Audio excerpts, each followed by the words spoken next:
Good morning, everyone. Thanks for joining us here this early at the start of another great day at Smart City Summit. My name's Lee Smout. I'm the Executive Director of the World Trade Center Toronto. We're part of the Toronto Region Board of Trade, and we are also part of a large network of World Trade Centers around the world, more than 330 World Trade Centers around the world.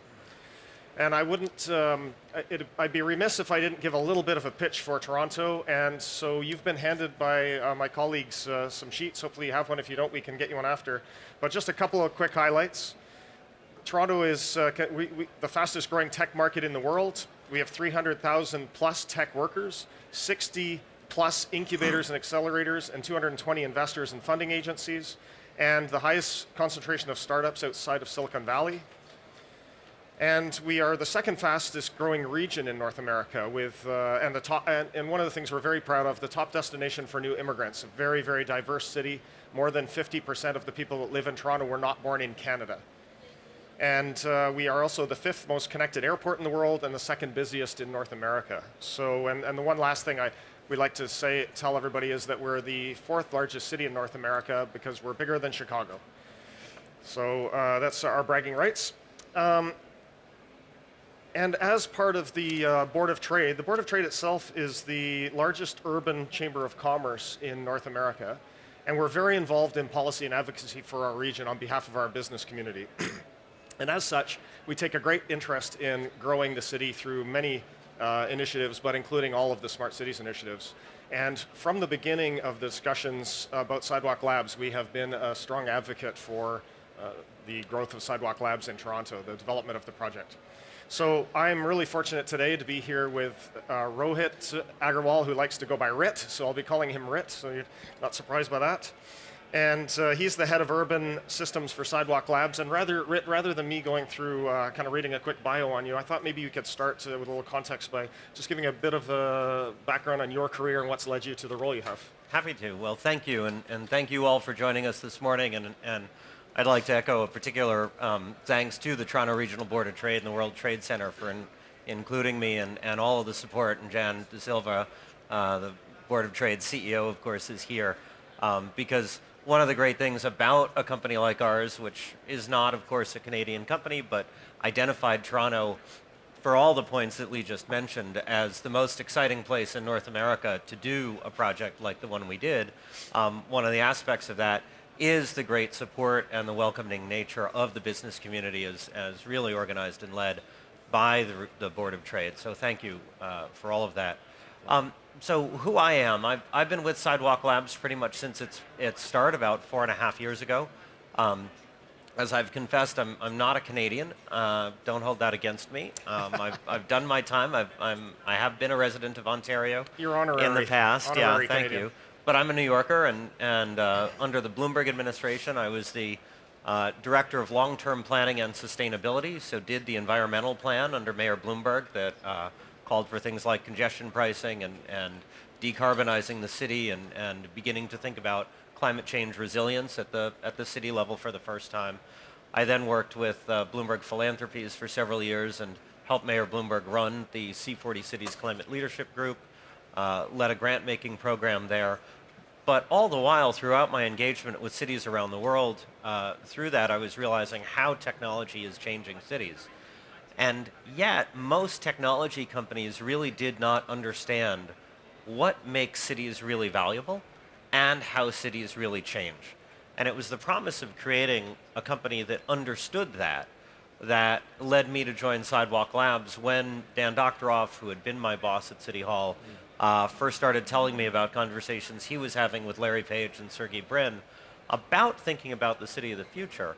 That was what attracted me, and one of the things about those conversations were the reality that Google itself realized that they could not address cities in the way that they had addressed many other opportunities, that they needed to have a team that understood the city as much as the technology, and that's really what we set out to create. Right. And maybe just as a last little bit of context, how Sidewalk Labs and Google fit together, because a lot of people have a misunderstanding of that. Of course. Well, the origins of Sidewalk, as I've started to say, Larry and Sergey identified that cities were an area, obviously, and this conference is just a testament to that, ripe for the application of technology to improve human life. But they realized they needed that kind of expertise, and if it were within Google, that would actually be a problem. So Sidewalk Labs is a subsidiary of Alphabet. We're not part of Google. We're a sister company to Google, a sister company to Waymo, a sister company to Verily. And so, in fact, from a business perspective, while of course we know some people and we take each other's phone calls, there is not a business integration that starts at Google or between us and Google, unless we set up a special agreement in the same way that we would with any other company. Right, right. That's great because I think for whatever reason, there's a misunderstanding that Google owns Sidewalk Labs. Well, so it's always nice to. Yeah, the Alphabet name emerged at exactly the same time as Sidewalk Labs, so it's still a new concept for so many people. People are learning it. So I guess maybe let's launch right into it, and you could tell us about the Quayside project in Toronto, the Sidewalk Labs project in Toronto, which is also called Quayside. Yeah. So Quayside, for those of you who aren't familiar with Toronto, is one of the last pieces of the Ontario waterfront that has not yet been redeveloped. It's phenomenally close to downtown. It's only a little more than a kilometer walking distance from Union Station. And it is the jumping off point to this much wider area called the Portlands, which really is the future of the city, an area that's potentially the size of Canary Wharf and yet is that short walking distance from the center of the city. And Waterfront Toronto, which is about a 15-year-old organization, economic development entity, co-owned by the city, the province, and the federal government, has been in charge for all that time of redeveloping the waterfront, as you very well know, Lee. And 2.5 years ago, they identified this last piece of the Quay waterfront as a place that they wanted to start doing redevelopment differently.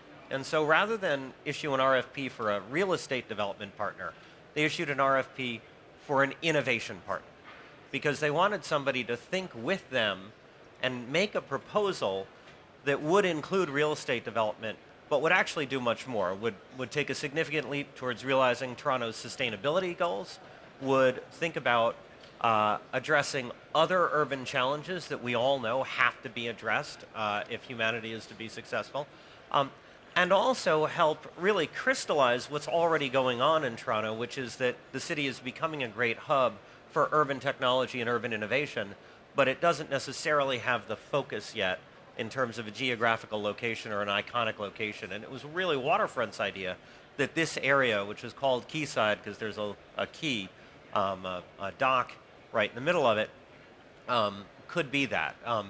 We had been looking all over North America and in fact parts of Western Europe to identify a place to build a tech-forward neighborhood. And again, for all sorts of reasons, because of the site itself, because of the great economic and talent pool that is the city of Toronto, we realized there was no better opportunity to do this anywhere than this place. So we bid on it and we won that. And that was about 2 years ago. So we spent 1.5 years working on a vision, basically saying if you took what's now 12 acres of land and thought about what if you could do anything different? Not worse, not cheaper, not reducing quality of life, not reducing safety standards, but what if you could take your conventional approach and replace it with a better approach? What would you come up with? And so we came up with a comprehensive plan, which was released back in June, called the Master Innovation and Development Plan, and it includes a whole host of things. And it's not just the digital technology. In fact, at Sidewalk Labs, although we're very enthusiastic about this conference, we never use the term smart cities because it prioritizes digital applications over the other innovations that we know cities need, whereas what we think about is urban technology. And so it starts, for example, with the very basic idea of how do we build buildings. One of the challenges facing the world, facing affordability across so many of our successful cities, is the fact that building large buildings is really expensive, it's really slow, and it's really disruptive. And so one of our areas of focus has been how do we reinvent skyscraper construction? And we did so by merging a bunch of ideas. There are already buildings being made of timber in Norway and Sweden and a couple of cities in Canada going up as high as 16 and 20 stories.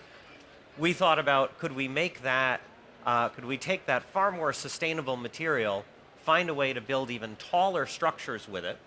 We think we can go to 35 stories, but also radically reduce the cost of construction by developing a factory-based approach to construction more akin to the way automobiles are manufactured, and we did that. And so our proposal for Quayside is to build 6 buildings up to 35 stories each, composed almost entirely of wood. And that does a number of things. It reduces construction cost by 30%. It turns what is now a major source of carbon emissions, which is the concrete and steel that go into buildings, and turns it into a carbon sink. And of course, it's perfectly locally sourced, because what better place to think about harvesting sustainably farmed wood than Canada? Yeah. And so that's one of our big innovations, and we think one that would have application to cities all over the world as long as they're in countries that have a forestry industry. But it's not the only one. Our objective is that this is a carbon neutral and in fact climate positive neighborhood. And so we achieve that not only by having the buildings be at a equivalent to passive house standards, but then by re-engineering the utility system to work well with that kind of building, because most of our utilities in cities around the world are designed around buildings that are really quite leaky. And so it gives you the opportunity to rethink the electricity grid, to rely much more on battery storage, and in fact, Toronto has a very clean energy supply most of the time, except during the middle of the day when they turn on the natural gas-fired power plants. And so we've designed a system that isn't truly a microgrid, but uses technology, uses digital technology to create a virtual microgrid during those hours when the grid is dirty, so we can rely on a small portion of on-site generated power, as well as power that we've stored overnight when the grid is clean, because it's mainly hydro and nuclear. And that way we can keep our energy consumption fossil-free. We're not proposing any natural gas infrastructure in the neighborhood, so it'll be an all-electric neighborhood. And because those buildings are so tight, you can also do a district heating and cooling system that doesn't involve really cold water or really hot water, which in most cases, one of those things requires burning fossil fuels to get. Right. But instead only requires heating and cooling that's a little bit warmer than room temperature and a little bit colder than room temperature. And that you can get from a combination of ground source heat pumps and sewage waste recovery and renewable sources like that. So it becomes an all-electric, highly low carbon, or in fact carbon-free energy system. And the final thing I'll point out, even though there are a bunch of other ideas that we've got, is even in a transit-rich location like downtown Toronto, half of the households in downtown Toronto still own a car. And most of those people don't drive it every day. So we put a lot of attention into figuring out, well, what is it that people are doing with their cars that makes them feel like they need to own a car, even if they're not actually taking that car to work in the morning on a weekday. Right? And so we've come up with an approach that would involve off-site parking, so we're not excavating to have parking garages underground. Saves a lot of money. We're going to do parking off-site. We're going to get people to their car when they need it, but we're going to try to make it as infrequent as possible that they need a car by having a local district-based mobility as a service offering. And we think that'll radically reduce the amount of auto trips that people in the area take, even compared to the already low numbers that downtown Toronto has. There's a lot more, but I'll take a breath. Yeah. Thanks. Well, okay. So and let me dig in a little bit on firstly on one of those items.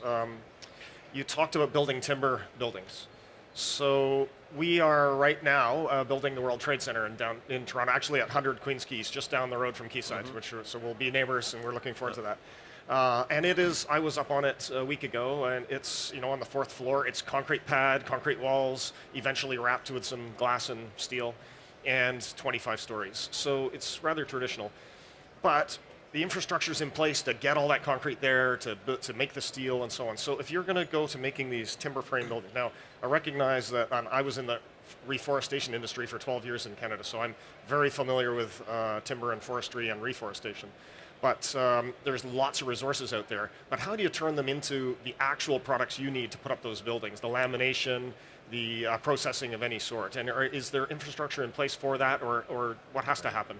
There's the beginnings of infrastructure in place to do that, but in fact, one of the most exciting aspects of this conversion of skyscraper construction from steel and concrete to wood is the fact that it could be a huge job generator. And Right. particularly in a country like Canada, there are a couple of stages to what you would need to do to realize this vision of factory-built wood construction. The first step is turning timber into compressed laminated timber. Again, this is not something that Sidewalk Labs invented. This is an existing technology, but it highly compresses wood so that it is far more fire resistant and in fact far stronger than steel. In both cases, everybody assumes a wood building is a fire hazard, but in fact, these tall timber buildings are more likely to withstand a long, intense fire than a steel-framed building. It's fascinating. And that is a process that you probably want to do close to where the lumber is harvested. And right now, there just isn't enough. There are a couple of factories in Canada that do this, but nowhere near what you would need to have the large output to start building a lot of buildings. So that's one of the big economic development opportunities. And then there's the part that Sidewalk Labs would do itself, which is actually build a highly automated but still job-creating factory that would take that compressed laminated timber and mill it into the precision pieces that could be assembled on site to create a highly efficient, very low waste, very fast construction site. Right. And one of the interesting things, if I could, Lee, to continue on this, Please. the constant theme that we've found is that when you want to think deeply about reinventing an urban system, you actually have to think about it as a system redesign. So as I just described, this isn't just about buying lumber and building a building. You've really got to think about all the points in the supply chain. Right. But you also have to tackle all of the things that get in the way. So one of the things that creates most cities around the world, especially most economically advanced ones with a booming economy, the largest single source of their waste output is construction and demolition waste.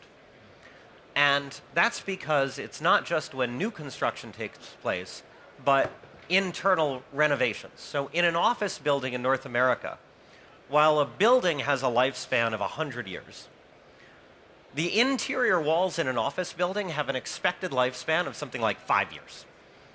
People move walls in an office, they need a conference room over here, they want a bigger lobby, whatever it is, right? And yet we build them out of drywall that's never reusable, as if we're putting something up to last a millennium, right? And so we wanted to rethink that. We wanted to then ask the question, well, could you create wall panels in a factory? And one of the reasons you can't right now is you think about a wall, the drywall is just a casing. What's in the wall are conduits for electricity, and in a skyscraper usually, the water supply for the sprinkler system that you need for safety. Those are really inflexible. So we started to think, well, how could we make those critical systems more flexible? And there are two main innovations. You can revolutionize both of those. One is to get away from traditional electricity and actually have your electricity transmitted digitally over an Ethernet cable. Right. The technology exists to do this. LG in Korea is already making the kind of appliances, everything up to a big refrigerator and a washer dryer, to run on digital electricity. But because in digital electricity, you're using an Ethernet cable, you're dispatching electrons with a server, if there's a break, it cuts off in a less than a millisecond. So there is no fire risk, there's no safety risk. What does that mean? I don't need to put an electric cable inside a conduit in a wall. I can mount it myself and stick it behind a baseboard, so that wall can be solid. It'll be much better in terms of soundproofing, much better in terms of insulation. Same opportunity with a sprinkler system. In a sprinkler system in a traditional skyscraper, you have the same kind of water supply that you need to run a shower or a faucet in your bathroom. And if one of those leaks, it causes massive water damage. Well, in fact, there's existing technology that would instead use the amount of water you use for a drip irrigation system, right, and uses a highly pressurized mist to put out fires. Wow. And what that means is similarly, instead of a big copper tube or copper pipe, I can use a little thin plastic wire that's flexible, and honestly, the amount of water going through it, if it has a leak and I miss it over a weekend, a couple of squares of carpet tile are damaged, nothing more. Right. And what then you can do is assemble a solid wall unit in a factory assemble it on site, even have the hope that if it's not damaged after its 5-year lifespan, it can actually be taken down and reused rather than thrown in a landfill. Well, so you mentioned that there's some innovations there, and in some cases there's technology that exists. So how are you getting at that? Clearly, you would not consider yourselves experts in all, right? You're not going to do everything. So how do you find the right folks to work with you on these very specific technologies you're going to want? How are you attracting that collaboration, let's say? Well, I mean, first of all, we've been very excited about the amount of attention we've gotten both across Canada and around the world, and so it's made it very easy because our phone calls usually get returned, and they often come to us. But there is no question that one of the great opportunities of this project is actually to be a demonstration of the great technology that exists in a place that we think will attract visitors. Yeah. You know, Lee, you and I, of course, went for a walking tour of District 22 here in Barcelona, Right. which the whole world knows is one of the places you go to look at smart city technology. Right. And you know, my hope is that 5 years from now, you and I are going to be leading tours of delegations coming to Toronto Exactly. all the time, because it'll be one of the must-do spots. Right. And in fact, I'll just make a quick plug. We have a visitor center on our site, right on the waterfront in downtown Toronto. It's open to anybody who would like to come. We do ask you to make an appointment. We love to give tours. A lot of our technology is already there as demonstrations and as pilots. We even do some of our own prototyping there. But that's a great additional stop after you've seen everything in Barcelona. But to get back to your question, what we've done is really use the exercise of developing this project as a way systematically to work through what technologies we think ought to exist.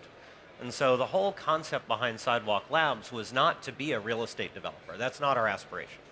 Our aspiration is really to do a couple of things around catalyzing technology for cities. By going through the exercise of trying to develop the entire district, we've had to wrestle with, well, what technologies are important? We've then started asking, well, who provides those? What's the state of the art in the market? Mm-hmm. And if there's a great state of the art, we're just buying it because we don't need to do any more than that. If there's one company that's on the cusp of something, we have already in a couple of instances made a strategic investment in that company to accelerate their work, to, in some cases, to have them prioritize the Canadian market as they think about their deployment plans. That's been an explicit agreement in some of our investments. And then when we come to the conclusion that there is no one out there doing something, then we decide, well, if no one else is doing it, then we will do it. Right. There are a number of technologies that we will develop ourselves, but in most cases it's really about sourcing and mobilizing the best ideas out there. It's one of the reasons that I come to a place like this. I've got a couple of colleagues here at this conference as well. Yep. So I'm sure you can see why we are strong supporters of Sidewalk Labs. It is, I mean, you heard all sorts of things there about opportunities for innovation, for essentially laboratory, like testing things and proving things, also for investment in local businesses, and local being as far as quite far north, thousands of miles north, where there's timber, for instance, which is amazing for our entire ecosystem. So thank you for all that. So now, there have been some issues. And in terms of acceptance, well, we're strong advocates. There have been people who have been detractors to a degree. And you know, these are things that I imagine anywhere you went, you would have to work through somehow, and always happens. And sometimes it's not in my backyard, that kind of thing. But in particular, there are two that I've heard of, and you might be able to enhance that, or maybe you prefer not to. But one was related to, you mentioned the procurement process, bidding on an RFP. And it was that it was not a Canadian company that was given this job. So frankly, from our point of view, we're very international. Canada is a trading nation. We have more free trade agreements than any other nation in the world, or in terms of our access to markets. We very much believe in free trade, and that, of course, that has to be inbound too. So if we're going to want to procure be in procurement elsewhere, we have to open it up. So from my point of view, that's fine. If you have any comment, that's okay too. But there are people who are concerned about that. I think maybe the bigger one relates to data privacy. So you talked a lot about innovations that are not necessarily about data, and I think that's a really important thing for people to understand. But there still is data and some monitoring and that kind of thing. So how do you handle that aspect of the concerns people have about the privacy of their personal data as they walk through Quayside? Yeah. Well, certainly, I think the biggest legitimate set of questions that have been posed to the project have been around privacy, and you can't get away from the fact that certainly over the last couple of years, a number of technology firms have demonstrated that they are not entirely trustworthy, and I think the tech industry has a lot of work to do to re-earn the public's trust and make sure that the business models of the tech industry are respectful of their customers, and that's not necessarily something that every technology company has done to date. I do think that Sidewalk Labs is different, and I think, as you alluded to earlier, one of the questions has been, well, you're part of Google, which we're not really, and Google is based on getting information and targeting ads, and so is that your fundamental business model? And the reality is, number one, the economics just don't work, because even super personal ad targeting can't afford to build buildings or pave roads or do anything like that. Fundamentally, the economics of any city building project actually have to be on providing space and providing the kinds of urban services that we use every day. Right.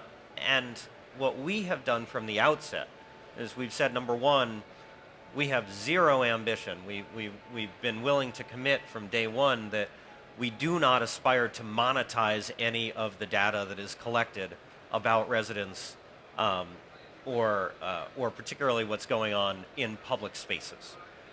That is not the plan. All of the data that our plan envisions collecting is used only for the optimization of the services that people are receiving. And so from a business perspective, that's the only way we create value, not advertising, certainly. One of the things, though, that we've realized, and this is not just about Toronto, I think it would be as true in New York or in most other cities and countries, in fact, even in Europe, which is leading the world on privacy restrictions, is the fact that the rules around data that is collected in public spaces really are not yet clarified. And I think if there's anything that I have learned is that the industry of urban technology needs those rules to be put in place soon. Because the uncertainty and the fact that people believe that they are at the mercy of whatever company is collecting data, that they don't have recourse to government, is one of the things that is slowing us down. It's great impediment. Right? It's creating a lot of challenges. And so as part of our proposal, we had a bunch of ideas that did not involve self-regulation, because we realized that was not going to be a useful strategy. But rather, our proposal had been to create a nonprofit, what we called a data trust, to have custody of all the information that was gathered in public spaces. In fact, in a building on that idea, the Board of Trade put out the suggestion that, well, maybe it's the public library that ought to play that role. Now, the city and our partner Waterfront Toronto and the Ontario privacy regulator didn't agree with the idea of a third party, so we've decided for this project we're going to back away from it. They've said, no, what we're going to do is actually we're going to put in place that regulatory regime, and we just need you, Sidewalk Labs, and every other company out there to follow the rules. And we're totally happy with that. We think in principle, basically all of the things that we had agreed to will remain in place, in part because we think that's the way that Toronto and Ontario will go with their regulations, because we worked very hard to put together a privacy proposal that is consistent with Canadian values. And I guess the one other thing that I will point out is one of the things that we have learned and really incorporated into all of our internal processes is something that I think the whole technology industry is going to have to embrace, which is this concept of privacy by design. And that is basically the principle of at the very beginning, whenever you think about a use case that might require data, we have an internal process that our privacy team and our legal team basically put us at the earliest stage and throughout our product development approach through a set of questions and tests and analyses that all sum up to, are you collecting more information than you need to solve the problem? Right, and so the example, of course, if you walk into a bar, and this may take place less here in Spain than in Toronto, but you walk into a bar and you're asked for an ID to prove how old you are. Are you allowed to drink? Well, you hand over your driver's license in most cases, and your driver's license has your name, it has your birthday, that's the thing they need, it has your address, it has where you're from, it has all this other information. You don't need to give off all of that information, right? All you need is something that says, yeah, this is my birthday and it's more than 19 years ago, right? Or whatever the rule is wherever you are. And so the question for us is, well, are you using an image? Are you taking pictures when really all you need is one data point, right? Because if you are, that's wrong. You should go back and think about what's the kind of sensor that would just get the data point. And so, for example, if you're measuring traffic, you may or may not need pictures. You may not need cameras. You may just need to have a sensor that asks the question, is there a big metal object here? Right. Is there a big metal object here over and over again? We're actually working on that. Yeah. And so I think there are ways really that technology companies can engineer in privacy. And what that requires is walking away from the mythical idea that, well, we're going to collect as much data as possible and maybe it'll be worth something someday, which I think too many, particularly startups, have been in the practice of. Right. If you had not made a pitch for the people to visit the site, the demonstration site, I certainly was going to. It's a fantastic visit, and certainly, and one of the things I noticed, if it does come down to images, even you have there is software, and I'm sure people know more about this than I do, but that actually. I don't even know what the word is, but you cannot see the face. So you actually can't identify people as people in the programs you are working on. The face there, I mean, there are lots of things, and of course one of the challenges that we face as an industry in technology is the fact that the technology to re-identify people is getting better all the time, and frankly, privacy technology is going to have to stay ahead of that. Yeah. Right? But yes, there are ways you can use images and still either use edge processing so you're not in fact capturing the images or convert them in some way. Sure. I will say one of the things I'm particularly excited about when it comes to urban technology is low-cost LiDAR. Because with LiDAR, you actually, by design, you are taking out a lot of what makes cameras so threatening. But you are getting most of the information with a LiDAR image that you need for most of the urban use cases that we've thought of. Yeah. And right now the cost is still too high, but I think we can count on 5 or 10 years from now really low-cost LiDAR being available. I want to leave a bit of time for questions from the audience, but I guess just for the future of the project, I'm thinking of, what's your relationship like now or has been like with the local governments that you have to work with? Because there's always multi-levels of interaction that it takes to do a project like this. And what do you see for the sort of future of the project? How are things going to? What are the steps that are you have to go through now? That's a great question, Lee. So we issued our proposal back at the end of June. It's completely available online at sidewalktoronto.ca. All 1,500 pages of it. In fact, just last week we added to that library a digital innovation appendix that might actually be of interest to some of you, where in another 400 pages we put out a really detailed explanation of what data we expect to be collecting for what systems, where we think sensors are going to be located, how many of what type, all of that. And also, by the way, compared it with the status quo, because a lot of people think we're bringing the first sensors into the neighborhood, and the fact is, Toronto, like all of our cities, has lots of cameras, lots of sensors already. We're just not fully aware of them. And so all of that's available. We last summer agreed with Waterfront Toronto and the City Council on a year-long process for approvals. Our first milestone was back at the end of October, where we had intended and succeeded in adopting a joint statement of principles around the scope of the project, around some principles around valuation and economics, some other things. That was unanimously adopted by the Board of Waterfront Toronto at the end of October, so that was our first milestone. We are now working closely with Waterfront Toronto on the actual specific contract, and there has to be a deal, there has to be a financial agreement that they think is in the public's interest and we think could allow us to make a reasonable return on the project. Right. That's due by the end of March. And then next summer, the City Council has already asked the city manager to undertake an analysis of this project and make a recommendation to the City Council, because there are certain things, like we will be asking the City of Toronto to work with us to come to their own conclusion as to whether our wood building designs are as safe or more safe than existing standards in Toronto. We don't want to build an unsafe building, but they've got to reach that design or that conclusion independently. Right. And then we are expecting a final vote by next summer. So we believe by next summer we will know for certain whether this is moving forward or not. We are very enthusiastic, and we're really excited now that we've reached an agreement with Waterfront. I think one of the benefits we've seen is, as well, again, as you certainly know, Waterfront Toronto is this really unusual entity where, as a joint project of the city, the province, and the federal government, it brings together all three levels of government, and you can never do anything significant in a city without more than one level of government. Right. And so now we're seeing the value of working with an entity that is a joint venture. Well, it's really interesting. I guess, and just maybe before we go to the audience really quickly, how do you think this might serve as an example for other projects you might do or other cities might do around the world?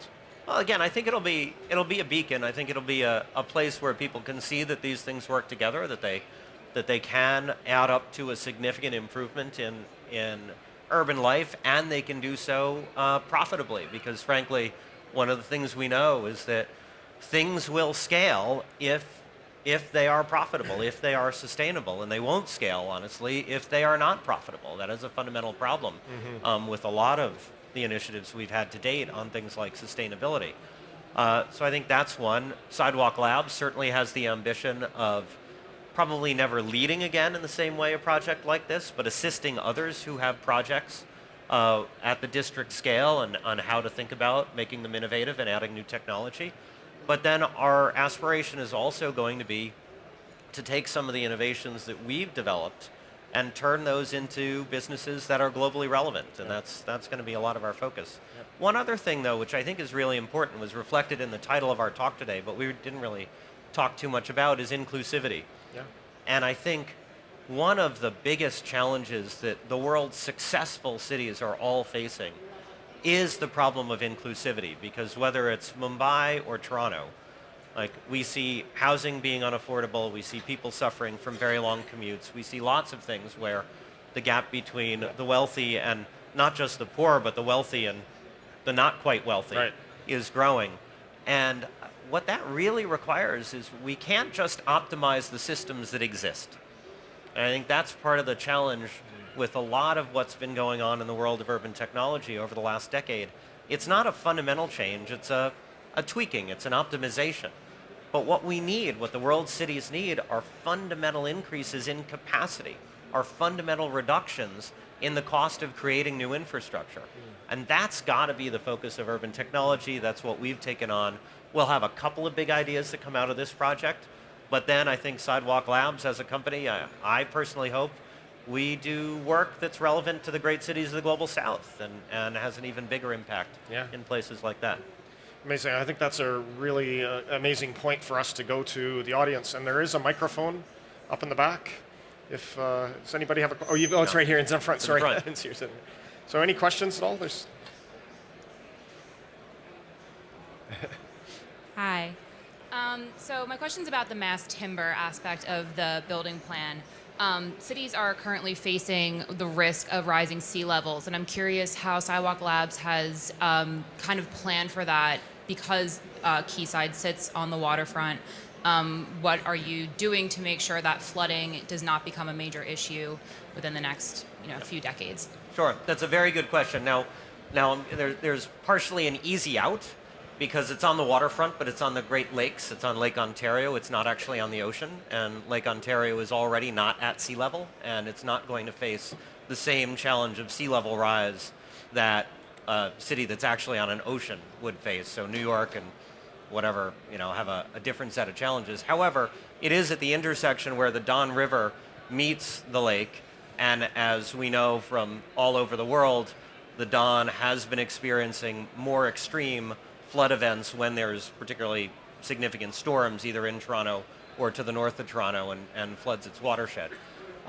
we've actually been a beneficiary of the fact that the area around Quayside is already in the midst of a $1 billion project, largely funded by the Canadian government, and which had been shepherded by our partner agency, Waterfront Toronto, which will actually take much of the surrounding land, elevate it so that it is not susceptible to flooding, and renaturalize the mouth of this river, which had been turned basically into a concrete tube 50 or 100 years ago in the interests of industrialization. Yeah. So as a result, we've not had as much to deal with the challenge of flooding because so much of the groundwork had been laid already.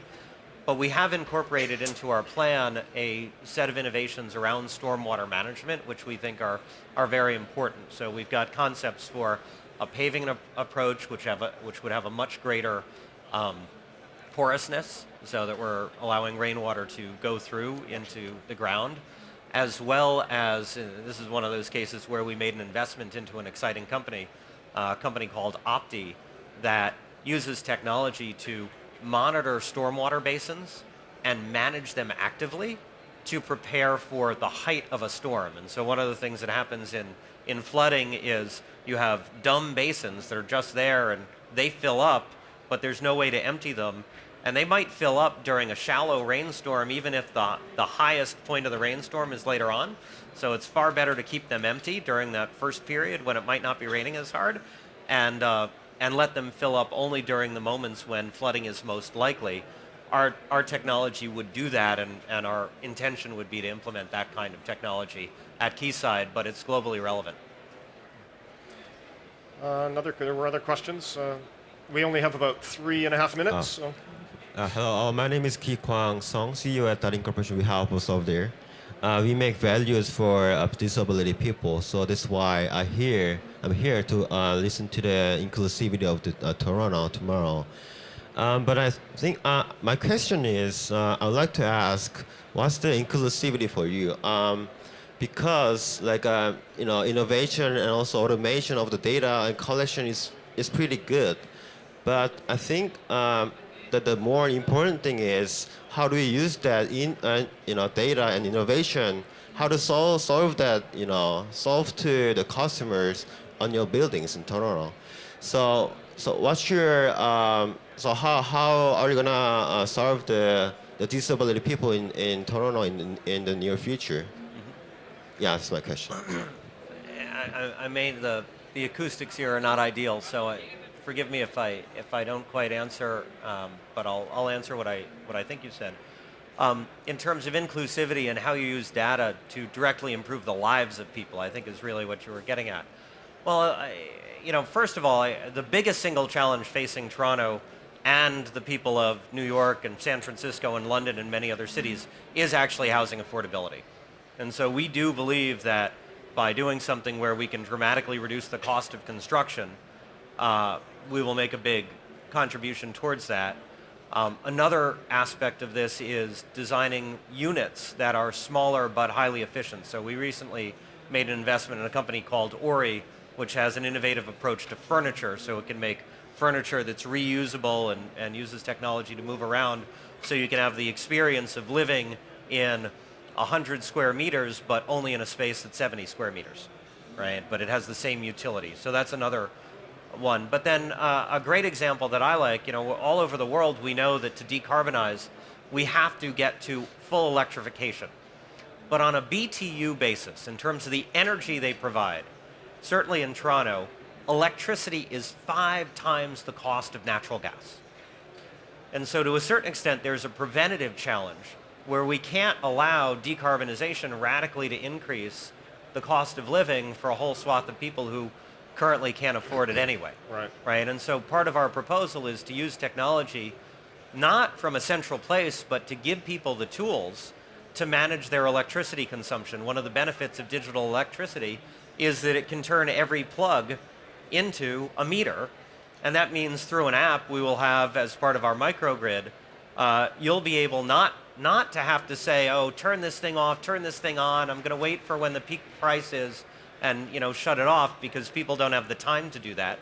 But what you can say is, hey computer, I'd like you to manage my bill so I'm not paying any more than X, Or you can say, no, no, no, I'm willing to pay because I got people over and I need to run the dishwasher even though it's peak time. Like, so the power will be in your hands, but it'll use technology to allow citizens to manage things that they need to manage but don't have time to do. Thank you for the questions. Regrettably, we are out of time. I'm really sorry. I know there are more. Talk to us on the side. We're at the Canadian Pavilion 2, which is A103. Did I get that right? And right across from Microsoft. Always happy. Lots of great Canadian businesses there that are wanting to meet with you from around the world. Sidewalk Labs, fascinating. Please do come to Toronto and see it. If you're in town, contact us. We're happy to shepherd you down there or just make an appointment, as Rit said. I really want to thank Rit Agarwal for his amazing information today. I hope you all enjoyed it. Thank you. All right. Thank you. Thanks, Rit. Thank you. Thank you.